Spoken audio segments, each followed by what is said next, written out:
The Fantasy Alarm Fantasy Football Podcast with host Howard Bender and John Impemba.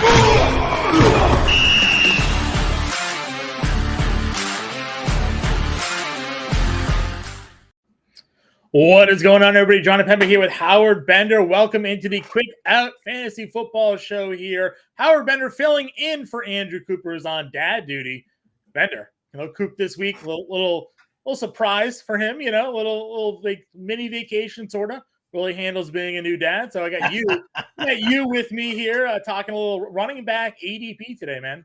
Dude, literally every person in the world who has kids just said, up yours, Impemba. What are you talking about? Little vacation here. No. Listen, he's got the tight end article series. That's been coming out over at fantasyalarm.com.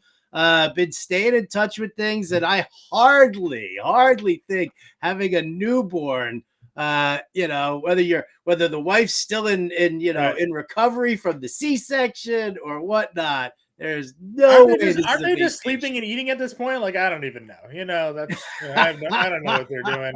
I know Coop, like you said, is still working though. He's got his latest Titan Fades article out right now. You can go check that out. I see him in the Reddit streets as well, defending his honor as those heathens out there are going after him with some of his hot, spicy takes in there. So check out the Fantasy Football Draft Guide. It's live. You see the QR code there on the screen as you're with Howard and myself here. It comes free with an all-pro subscription that also includes a 7-day free trial. So go check all that out over at Fantasy Alarm. Become a member of the family today. Get access to everything we do on site, not just fantasy football content, but if you're in MLB, NBA, NHL, MMA, PGA, you name it, we cover it. It's all included in the all-pro subscription. The NFL DFS season is right around the corner. A couple of years ago, we made a guy $1 million. Millionaire Mike bought himself a boat, won a single entry bullet there on the FanDuel Millie contest. So a lot of exciting things going on here at Fantasy Alarm, including that draft guide being out. We have the player debate series coming up. That was huge last year. A lot of you guys enjoyed that. We'll have that coming out later this week and into the rest of the next weeks coming up. And of course, we have our premium Discord offering as well. You get myself, Howard Bender, Andrew Cooper, Dan Servadidio, Justin Reel, and James Grandi. The whole team is in there. Colby Conway answering your fantasy football questions, getting you ready to dominate your draft. So don't waste any time. Go join the Fantasy Alarm family today, Bender, and win with us, right? Seriously, and here's the thing, why do you want to hit me up on Twitter for answers to your draft strategy questions? All right, the rest of your league mates can see all that. They see who you're asking, how you're asking, why you're asking, and you don't want to let them in on it. Join the family. Hang out in Discord. I'm all over Discord. John's all over Discord. Coop's in there. Dan Malin, James Grande. I mean, you're going to get some rock solid work from everybody there. So yes, that is that's just, it's an absolute must. An absolute must. Yeah. I mean, unless you like losing. I was going to say, unless you're not into strategy articles, player profiles, player breakdown, sleepers, busts, rookies, projections, all that good stuff. If you're not into that, then that's fine. It's a living draft guide, which is great as well. You want to go to your local convenience store and pick up a draft guide. They're telling you that DeAndre Hopkins is still in the Cardinals. They're telling you that Dalvin Cook is still on the Minnesota Vikings. How are you supposed to evaluate your analysis with a data draft guide? We have the living draft guide. It gets updated as news breaks. Kenneth Walker and Zach Charbonnet go down. Your magazine says that they're projected for 1,000 yards. You should be taking them in the third round. We have the updated information. We're here. The cheat sheets out, like Bender said, getting you ready to get you going there with the draft grid, the auction values, and all the rankings over there. So a lot of good stuff in the draft guide, Howard. But we're here to talk some running back ADPs today. How do you feel about that? Listen, the running back position right now is easily the most polarizing position in football because you've got the stuff that's going on right now, contracts, upset running backs, the Jim, Irsay versus Jonathan Taylor situation. I mean, there's a lot going on. You also have a very pass happy NFL. So when you look at most fantasy football drafts, and we've got a couple of mock drafts already over at fantasyalarm.com that you can check out. But with everybody being so heavily into the wide receivers, and we're seeing so many wide receivers just in those first 3 rounds in comparison to what we've seen in years past, I think it's very important to pay attention to the running backs, and figure out where you are going to take them. Where is that best value? Yeah, I agree with you 100%. And that's been the biggest theme, I think, as we've, broken down the ADPs here, whether it be in best ball, dynasty, or now as we're working our way into redraft, is that the shift in ideology, we're so used to these first rounds, 8, 9 running backs being taken, and people are forced almost to go RB heavy. And it led to the zero RB strategy because people were just waiting on all these running backs to come down the board. You knew the injuries were happening. But now there's such a heavy push on these wide receivers. All of these running backs are dropping back multiple rounds from where you would typically expect them to see. And now it's forcing maybe a different change in strategy and how you're approaching your draft, obviously depending the league format. Before we get into breaking down the RDPs here, I want to at least talk about some of the top stories of the running back position, and at least over the last couple of weeks, and get your thoughts there relevant to the RB position. The Jonathan Taylor drama, right? He's requested a trade. He's holding out. What's your thoughts on this situation? Do we think this gets cleaned up anytime soon? Do the Colts part with him? What are your thoughts here? I think it has to be resolved. I mean, I really do. And whether, it's a possible trade or whatever, the thing about it is, and I've said this, on a couple of shows right now, yes, Jim Irsay is handling this like an ass. I mean, he really is. But for the same token, running backs, for lack of a better way to say it, are whining like a bunch of bitches. Right. Because, it's like, listen, this is what the CBA is set.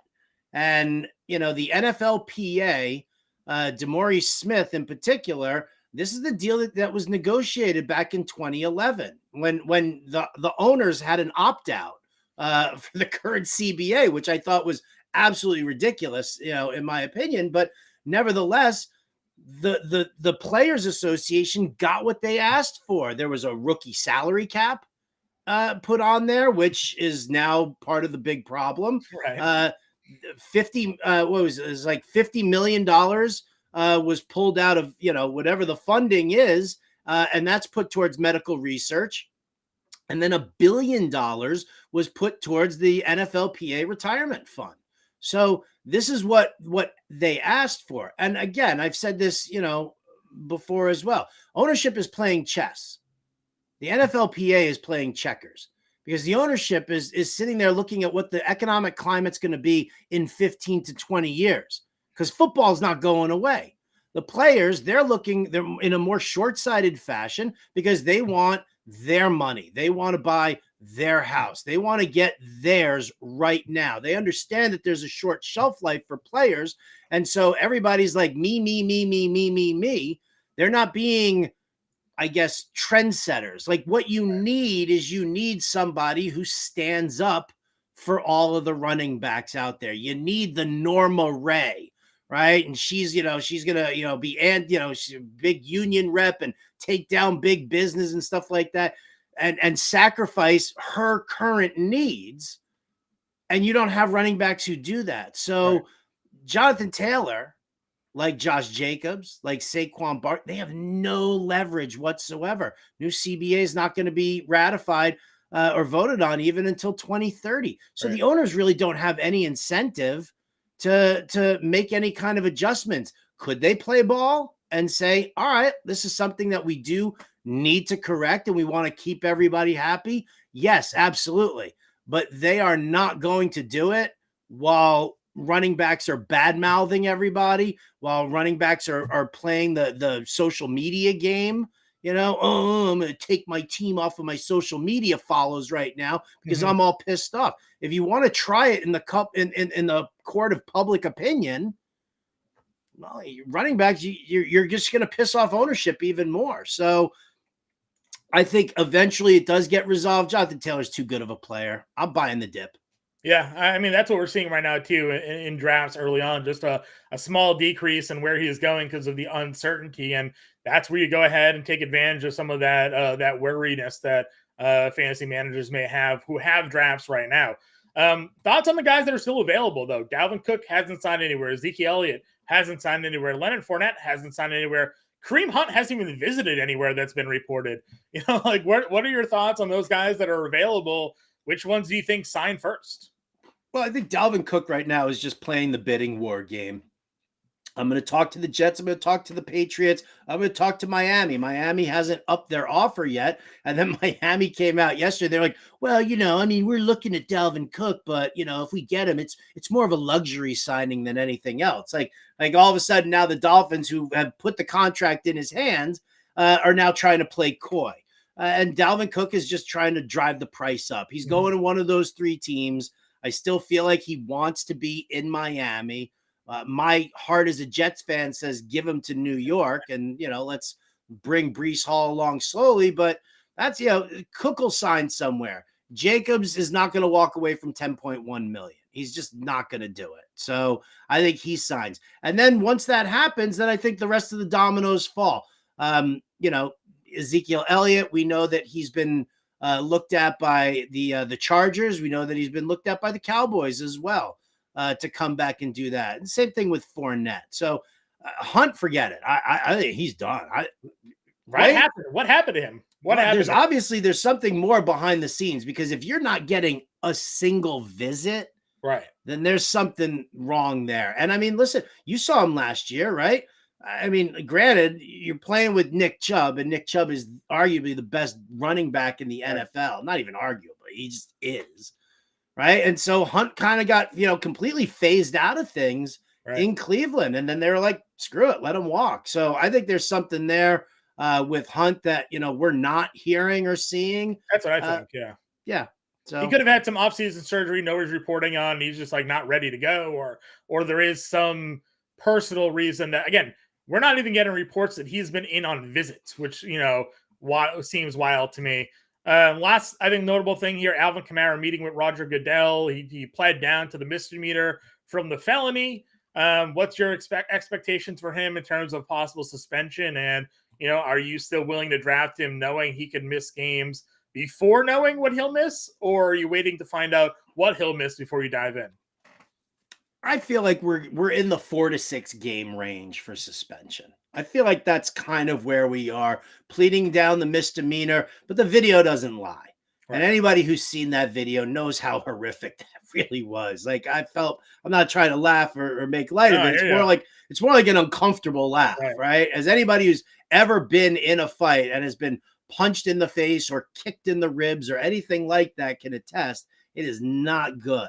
So I kind of feel like, he says he wants to meet with Goodell before they discuss the suspension, stuff like that. So I kind of put it in that 4 to 6 range where I feel like it'll end up being like 4-game suspension for all that. And I mean, listen, where he's going in drafts right now, like I'm totally fine with that. I mean, I've seen him fall as like, to like the 7th, 8th, and 9th round in some drafts. So, for me, I'll take a look at it. Absolutely. At that price, because at that, if I'm looking in the 8th or 9th round, that dude's like my RB3 at best, at best. And it's a high upside play if you're able to kind of wait him out.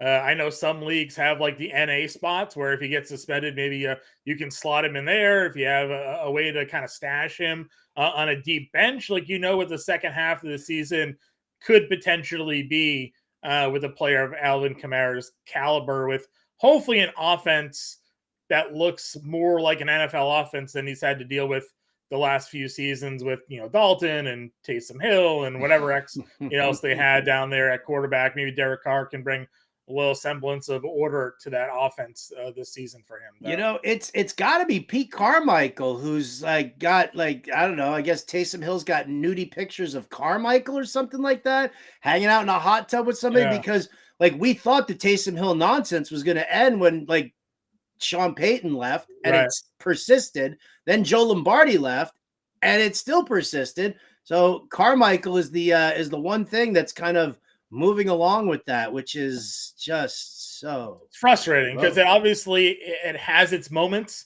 where it works, and then that just continues the reasoning that they're going to keep going to it. If they could just figure out how to shut him down, then we'd never probably have to worry about it. It's like where you really don't see the Wildcat anymore, right? Like once teams figured out how to stop a Wildcat, you don't see the Wildcat run as much, but now they have Taysom Hill running this offense, and until teams can consistently shut it down, seems like he's going to keep being a problem for us in fantasy. I see Britt's comment here. Zeke needs to come back to Dallas, and Jerry's tea leaves. So we'll see. We'll see if fullback Ezekiel Elliott can work his way back into that organization. So all right, Howard, let's jump in here. I appreciate everybody tuning in. If you had any questions, feel free to throw them in chat. Howard and I are more than welcome and happy to answer some RB questions, answer some general fantasy football questions if you got them for us here as well. Taking a look at the first 2 rounds in terms of ADP here, we have Christian McCaffrey, Austin Eckler, Bijan Robinson, guys going in the first round. Second round running backs, Nick Chubb, Saquon Barkley, Jonathan Taylor, Tony Pollard, and Derrick Henry rounding out the 1 through 8 running back ADPs here. How are you approaching your drafts? Are you targeting either of these if you're in a position to draft them? And which of your favorites here of this top 2 round position? Right there, RBs 3, 4, and 5, baby. That is without a doubt my wheelhouse. I'm buying into the Bijan Robinson thing because I know the scheme that Arthur Smith is going to run. And it's a super easy thing to handcuff Tyler Algier to him later on in your drafts. So you're totally covered. Again, it's buying into the system, not necessarily just the player. Now, Bijan Robinson, incredibly talented guy, not going to take anything away from him, but it's the system that's also helping make the man. So Bijan, I'm 100% in. I'm 100% in on Nick Chubb. I will always love Nick Chubb. He has always been my guy. And now that Saquon Barkley is signed, we know that Giants offense, it has to run through Saquon Barkley, both the passing game and the running game. So those are the 3 guys between the first 2 rounds. If I can come away with 2 of those 3 with my first 2 picks, yeah, I'll be over in the corner over there, like doing some unspeakable things to myself. Listen, I for that reason exactly is why I tend to like drafting at the end of first rounds this year. Now, Austin Eckler's always in my guy. If I can get him anywhere in the middle rounds, like rubber stamp on my team. I took him first overall last year in drafts, and people thought I was crazy taking him over Taylor and CMC. I took him the year before that as well. When he finished RB2, I mean, he's just in PPR and half PPR leagues, he's such a dynamic force here. And I'm not even really worried about Kellen Moore. I know a lot of people keep talking about how Kellen Moore uses running backs in Dallas, but until they bring in Ezekiel Elliott or somebody that can run in the red zone, I'm not worried about Austin Eckler coming off the field. I don't see Isaiah Spiller being a guy that's taking Austin Eckler off the field. Again, if they bring in somebody that can be a red zone bulldozer like a Fournette or an Elliott, sure, maybe. But until that depth chart changes, there's nobody behind Austin Eckler that I'm worried about Kellen Moore replacing, just because in Dallas he used Elliott over Tony Pollard, 2 elite running backs. Doesn't have that with the Chargers. I don't see that being a problem for Eckler. Raise your hand, Howard. What do we got? I have to disagree with you. And listen, I think that, it's a great topic of discussion because we do talk a lot about, offensive schemes. And while it's not exactly what we're looking at with what he did in Dallas, it's the type of offense that he runs.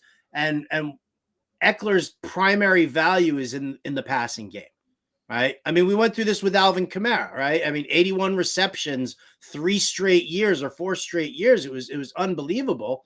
But, Kellen Moore doesn't we haven't seen huge passes to the running backs. I mean, they have some, but they don't have the volume passing, to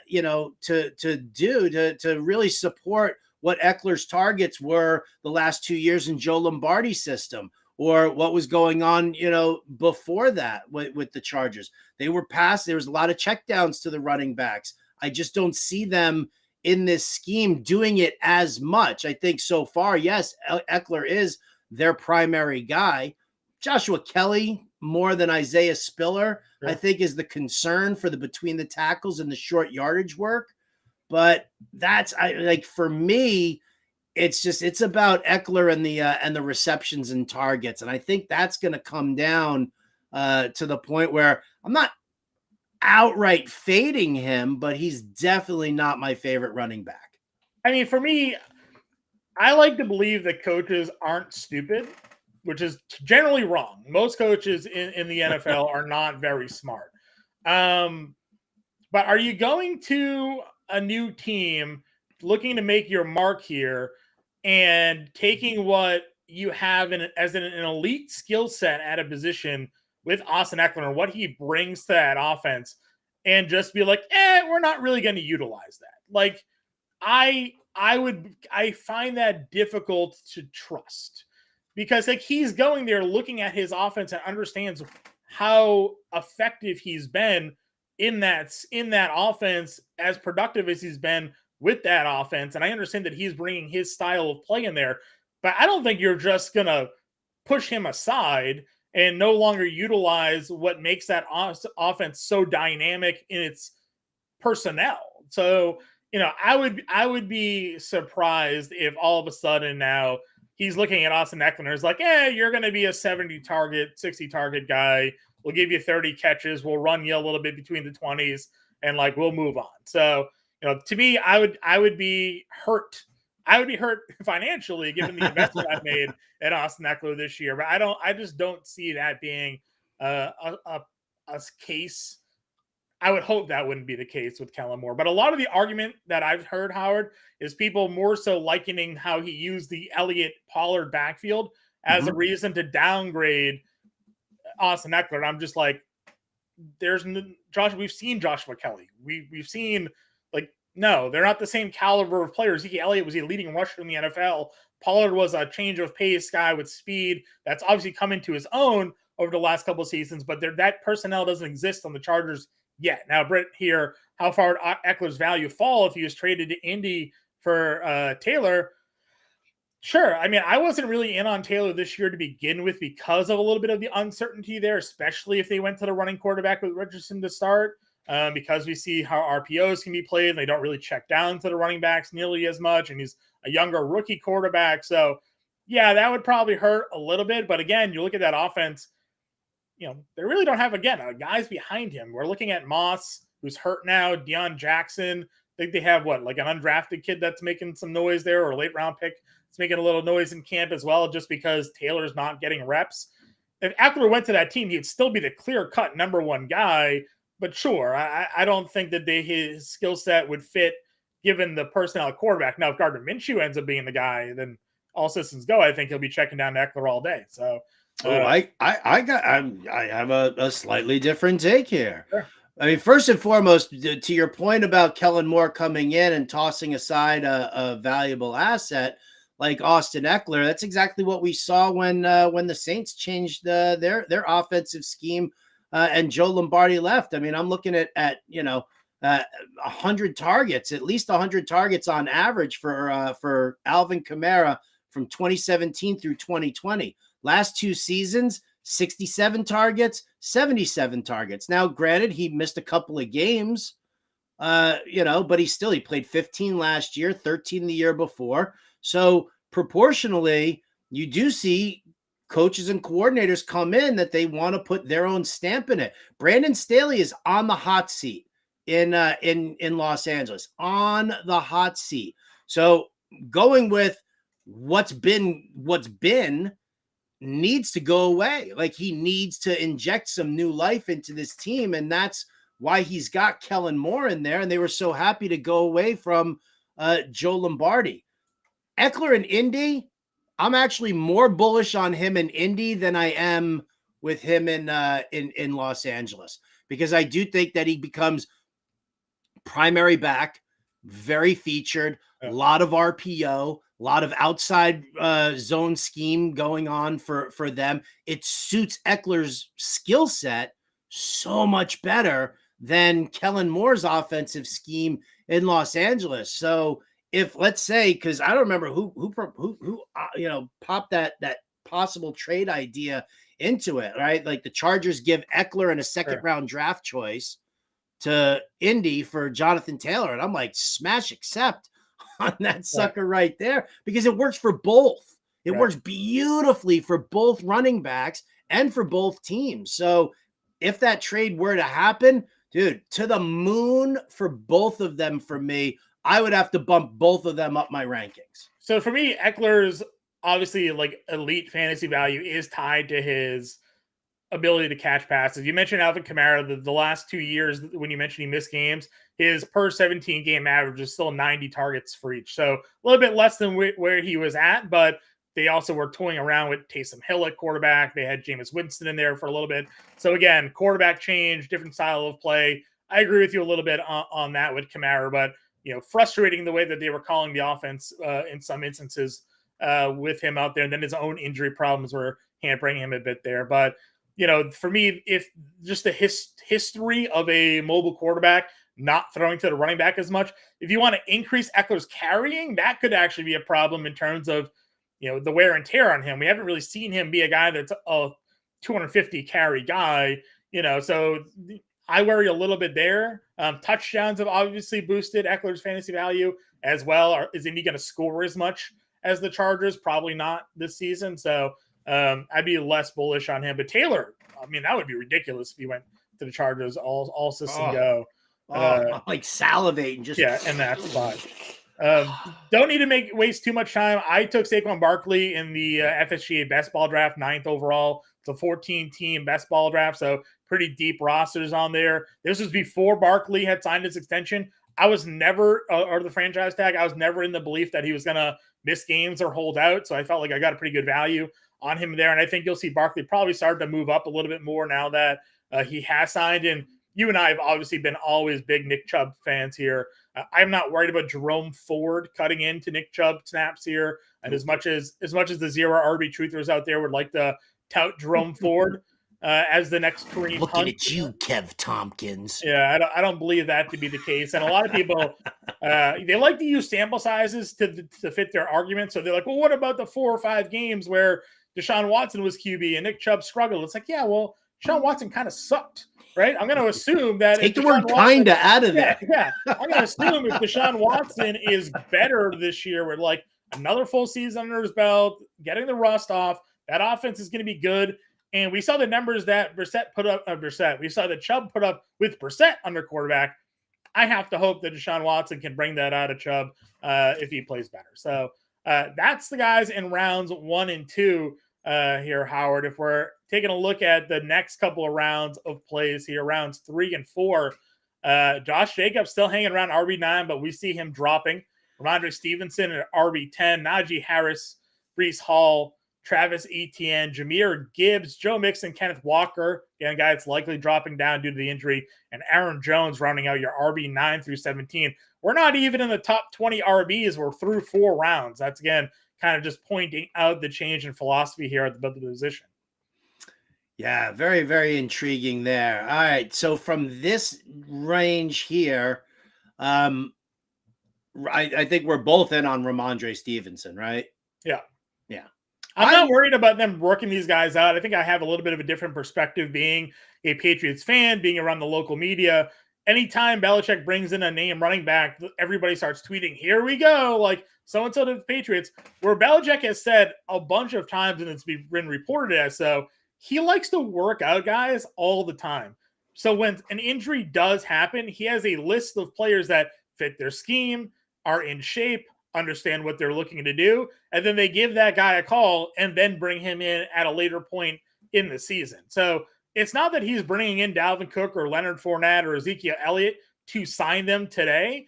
It's that if Ramondre Stevenson goes down today at practice, he already knows which of those 3 running backs are in shape, understood their system, and can be brought in at a salary that they probably are willing to pay and sort of fill the gap. That's generally how he handles these workouts. So I'm never, oohing and ahhing when he brings a guy in for a workout here. More likely than not, it's just to get paper on a guy to maybe bring in at some point during the year. Yeah. So I think we're both of like mind there. So Ramondre Stevenson. I'm starting to soften a little bit on Najee Harris. I know everybody's in on Jaylen Warren late, but I still think that Najee is somebody that we need to take a longer look at. Especially with Pittsburgh trying to, make those improvements on their offensive line. I'm in on Joe Mixon. Dude took a pay cut for this year and next year to stay with the team. He wants to be a part of it. Yes, I guess, Chase Brown, who they brought in, is fine to develop for the future. But I'm perfectly fine here with Joe Mixon. I think those three guys, Stevenson, Harris, Mixon, those are my favorites out of this group here. And Aaron Jones, I kind of bring in as my fourth. Yeah, I'm definitely in on Ramondre here just because I think he's going to be a volume monster, and I believe in Bill O'Brien flipping this offensive round. I don't mind Najee Harris. Again, I'm a little bit more bullish on the Steelers this year offensively than I think most are. I think Pickett going to give him an opportunity in year 2, second full season as an NFL quarterback. Same offensive system here, a little bit better of an offensive line. That offense can get some things moving on. I think I might be straying from the field a little bit on Jahmyr Gibbs. It seems like Twitter is definitely torn on the guy. For me, it's more so that I think the investment of him in terms of draft capital, and now even more so the draft video that they tweeted out about just like how excited they were to get this guy, that they were actually willing to draft him. What was it at, like 6, but they did the trade back and they were still able to get him at 13. Everybody looks at DeAndre Swift and is like, well, look how they use DeAndre Swift. This is exactly what they're going to use with Jahmyr Gibbs. It's like they're two different players. DeAndre Swift was never healthy. If DeAndre Swift could have shown some durability, I guarantee you he would have been an every down back for that offense with his speed, his ability to be an impact game in the passing game. You know, just like you see Alvin Kamara and guys like that able to play every down. It's just that DeAndre Swift wasn't able to do that. So for my opinion, given the investment they made with Jahmyr Gibbs, and now even more so seeing how in on they were on their like draft process videos on the guy and the impact he can make in that passing game, I think they're going to utilize him more in the early downs than people are giving them credit for. Everybody looks at what Jamal Williams did last year with his leading touchdowns, and they bring in David Montgomery and paid him to sort of take over that role, and that's all fine and dandy. But Jamal Williams only got the carries that he was getting that consistently because DeAndre Swift was hurt all the time. I feel like if DeAndre Swift was healthy, he would have been that main back. You would have seen Williams as a change of pace, a short yardage guy. And sure, if they get another 25 touches inside the 5, maybe you'll see David Montgomery approach double-digit touchdowns. But if DeAndre Swift was healthy, who's to say that we wouldn't see them scoring more from outside the 5, from the 10 maybe, outside the 10, with his big playmaking ability that Jahmyr Gibbs can have. I see Britt's comment there. He's lining up as wide receiver with Montgomery on the field. That's great. Want to see him more on there. Now, I'm going to pause and take that for that report as it is, because how many times have we seen Travis Etienne is lining up as a wide receiver? Kareem Hunt is lining up as a wide receiver. We see these reports. DeAndre Swift, I think, even lining up as a wide receiver, and then it comes to the actual season, and these guys are never lining up as wide receivers. They're just kind of flashing different sets here. But I think Jahmyr Gibbs is going to surprise a lot of people who are doubting him because they're looking too much at what DeAndre Swift's profile was and excited for what we saw out of Jamal Williams, and now thinking, hey, David Montgomery's the guy. I think Jahmyr Gibbs is the guy. I'm all in on him. I've been drafting him in places, and it feels like I'm going against the grain here a little bit with the majority of at least fantasy football Twitter. And I've not fully planted the flag yet, but we're getting there. We're getting to a point where I'm gonna start touting Jahmyr Gibbs pretty heavily here. I mean, I'm kind of on the fence still about it. I mean, dude's 5'9", 200 pounds. They're focusing much more on his passing, on his receiving work. And they brought in and paid money to David Montgomery, who is a very versatile back. I mean, David Montgomery very underutilized in the passing game in Chicago, and every time he would catch a pass and he would take off with it, everybody's like, oh, look at that, they're getting him finally more involved in the passing game, and whatever. So I mean, I like Gibbs from a talent standpoint, and I understand what the Lions are doing, but to turn around here and say, based on what we've seen, how they like to run the offense in Detroit and what Dan Campbell likes to do, I think that, this late 3rd round pick, early 4th round pick is a lot of draft capital to spend on a guy who could conceivably just be used as like just a third down back. Like, I think that they'll try to keep him involved as much as possible, because when you bring a guy like in like that, you can put him, line him up wherever you want to line him up. Sure. But are you going to actually use him in all of that fashion, or does he also at times become a little bit more of a decoy because you're a little worried about, somebody's always got to like keep an eye and see where's Gibbs, because he could be a little on the sneaky side there and a quick short pass and he could be off to the races. Like there's definitely that skill set. I worry about undersized running backs whose biggest focus from everybody has been the number of passes that he's caught. Like, why am I investing, such, huge draft capital in a player like that? Well, I mean, if from a fantasy football perspective, there's, the catch is more valuable than the rush, right?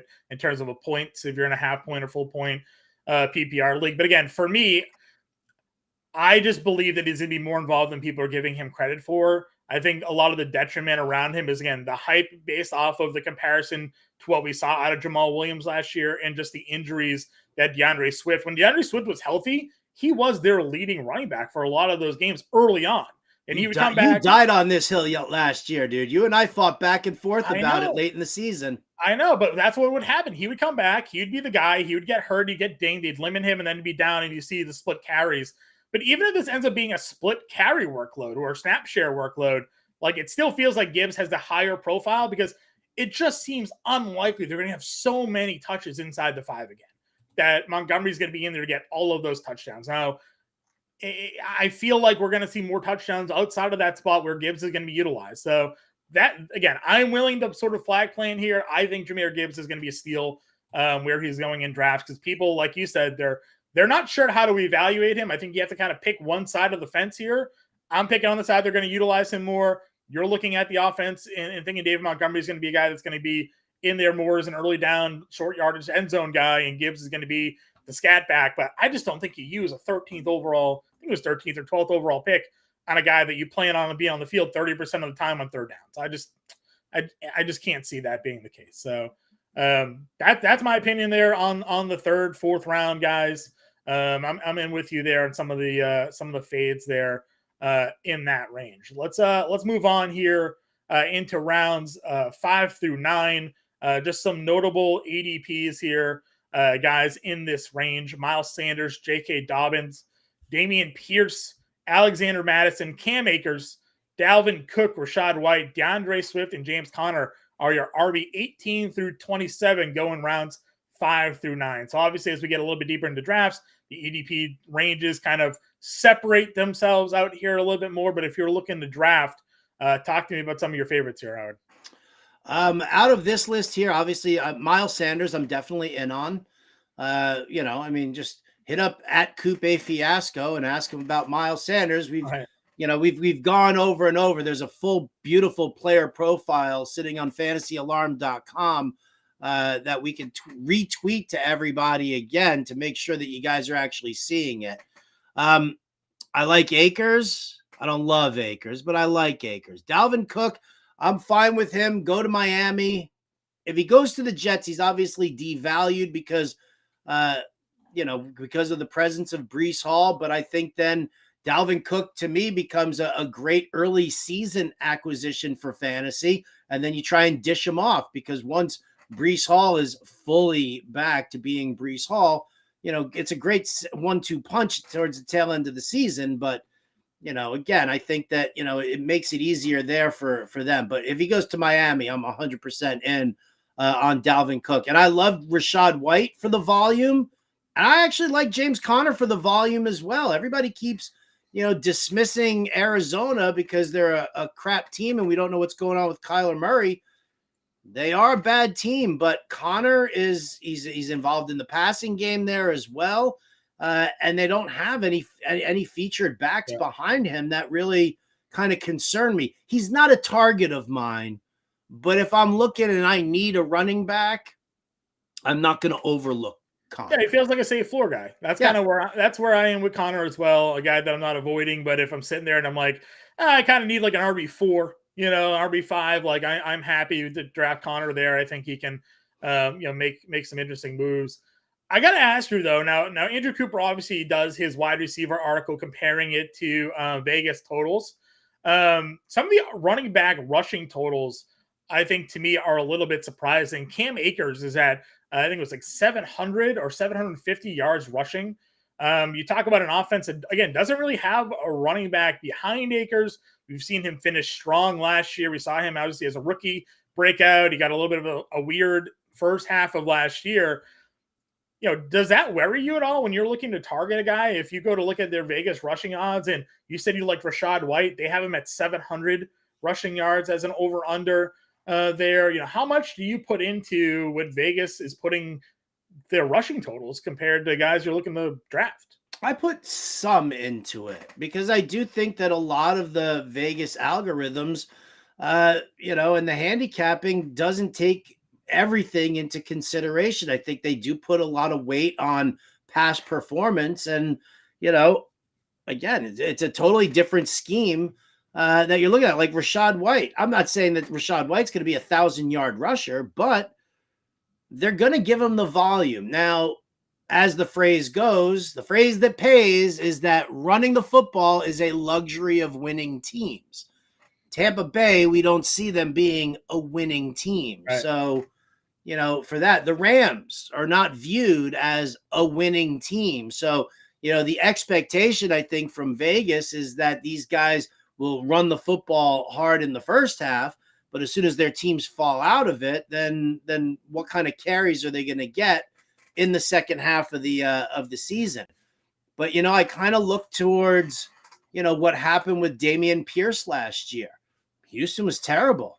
But Lovie Smith was like, I don't care. I'm running that football no matter what. And we saw, like, how many times did we see Dameon Pierce, like, break some, like, big, crazy run in the second half where you're like, oh, my God, I expected this dude to be game flowed out. And meanwhile, he just popped for somebody in a GPP because he rushed for an 85-yard touchdown. So right. I look at guys like White and Akers as bell cows for their offensive scheme.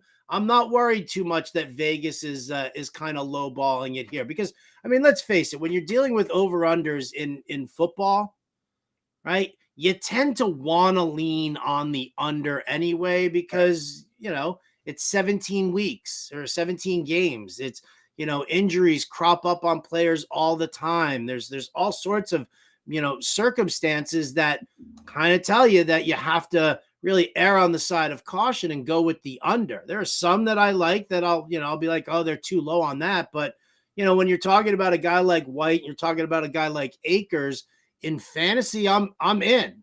But betting their over under on their rushing yard props, I'm not even going to touch. Yeah, I'm with you there. A guy that I have been in on here, we'll look at the second group here from rounds 5 through 9, Javonte Williams. I am high on Javonte Williams. Anyways, love that he was able to avoid, the pup list, that he's been out there. Looks like he could be ready to go. He was, again, somebody that I took in that best ball draft. Is a 14-team league. I think I got him in rounds 4 or 5, and that was well above ADP at the time for him. But if he's a full system go, I'm okay if he's slow to start. But if 3-4 games into the season, they're like, all right, he's healthy 70% of the snaps, go in that offense with Sean Payton in that Broncos system. I think he is an absolute bargain where he's going right now. If he did not have that knee injury, he would be a second round pick this year, right? Like if he lived up to expectation and the type of player that he can be, he'd be in that second round, third round mix. Instead, he's going, ADP 73, RB 27. I've been grabbing a lot of shares of Javonte Williams, and his ADP is only going up. So people are starting to take him more. The value is still there though. I've got some shares of him. Listen, I was all in on him last year. I had him everywhere last season. He was my guy. I was like, I love the scheme that they want to run here. I know that of what his skill set is, that he can catch passes out in the flat as well. Early on best balls, things like that. I mean, listen, The knee injury was devastating because it wasn't just like, oh, I tore my ACL. Right. It was like my ACL, my MCL, my PCL. So I mean, everything was just shredded there, and it was they really didn't sound confident in his progress throughout the offseason. But now, not going on PUP, now that he's sitting in practices still, and here we are, August 2nd, and he's being featured. I'm getting more and more trusting of him. I'll still handcuff to Samaje Perine, and I do think that Perine will have some standalone value still, whether Javante's there in week 1 or not. I think Perine will still have that value. But yeah, man, I mean, listen, if you're gonna let him fall like that, I'm fine with that. I'm totally fine with that. Yeah, I mean, that's kind of where I'm at, right? If they think he's ready to go, who am I to argue against it? If he's out there, he's practicing, he's gonna be ready for week 1. I'm gonna believe in the talent and the guy. I think that knee is good, ready to be there. Other guys in this range, I was targeting James Cook before the Nyheim Hines injury. Now, I don't think the Nyheim Hines injury really impacts James Cook all that much, anyways. But you look at what they brought in here after Devin Singletary left. They traded Zach Moss last year. They have Damian Harris on a 1-year deal. They have Latavius Murray on a 1-year deal. Neither is really for much money. They use the early round draft capital on James Cook. And to me, he profiles as a guy that can be explosive in this offense playing next to Josh Allen, can be the home run hitter running the football. If they want to check down to him, he can get that done too. We saw Devin Singletary last year among the leaders in routes run as a running back here. So I was already very high on James Cook. I think the Nyheim Hines injury maybe put his name a little bit more on radars, even though that injury to me didn't necessarily need to do that. But he's a guy that I've been drafting as well. What are your thoughts on James Cook this year? I like James Cook a lot, and I've got him in a couple of spots because Ken Dorsey, when he took over as the coordinator when Daboll left, was very much adamant about the fact that he preferred a little bit more of a balanced offense. You also want to be protective of Josh Allen. You don't want him running the football as much as he is, because you see Josh Allen, right? And he's like running the football. The Bills are up by 3 scores, right, and he's like gutting it out for to get that extra yard, to get that first down. And he's like putting himself at risk. And they do want to kind of hedge back on that. If you look at the offseason moves that they did, rebuilding that offensive line was a priority for theirs in free agency. And then they drafted Osiris Torrance in the 2nd round. And he's a huge, awesome run blocker. So I think Buffalo is starting to try and make that move there. And I think getting rid of Singletary and bringing in Harris was actually a huge plus for Cook, because Harris is less of a versatile back than Cook is. Cook and Singletary, you're kind of dealing with like the same guy almost. But, Harris is just, between the tackles, short yardage. You want him to pound the rock like that. It leaves so much more open for Jared Cook. So much more room for activities, John. Yeah, again, I had a pretty good fantasy football season last year. One of the reasons was actually Devin Singletary. I mean, I did not project him to be as involved in a passing game as he was, which is huge. But the way he finished that year, the year prior for Buffalo, where they had that game against Tampa Bay where they didn't run a single time, right? And then all of a sudden, in like the first half or whatever it was, and then all of a sudden they started leaning on the running back a little bit more, and down the stretch, and we saw Singletary, be a league winner for guys that had him on their roster down that fantasy football playoffs.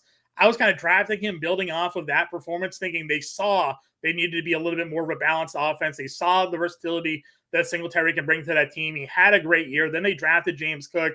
And then we saw at times where Cook would play over Singletary for stretches of games, and he looked good when doing it. He had a pretty good game against the Patriots.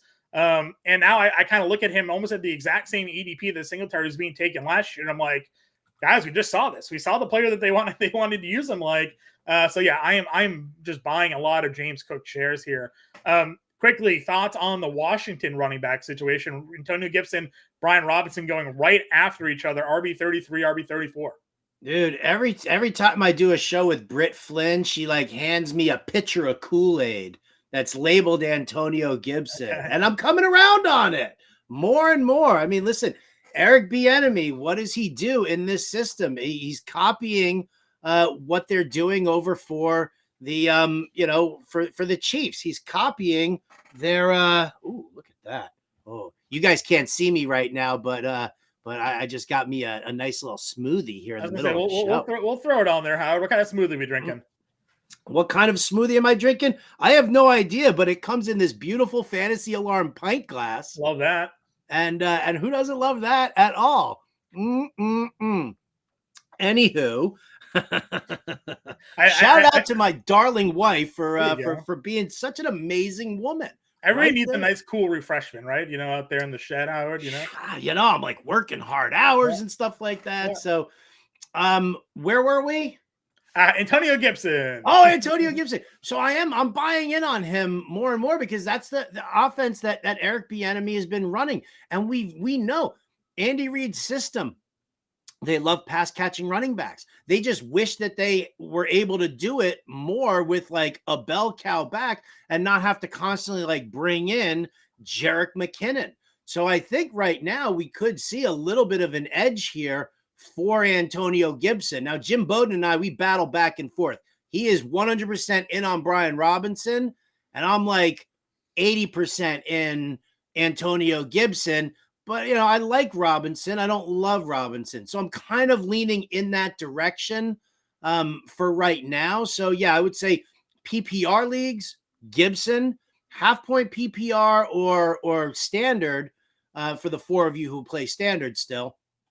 I would kind of lean Robinson.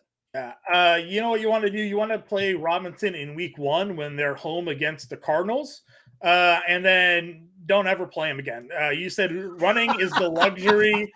Running is the luxury of the winning team. Well, I don't know if you've seen the schedule here for the Washington Commanders this year. Crazy, right? But they are in trouble early. After the home game against the Cardinals, they have at Denver, home against Buffalo, at Philly, home against the Bears, at the Falcons, at the Giants, home against the Eagles, Patriots, Seahawks, Giants, like AFC East, NFC East, tough as they come in terms of scheduling.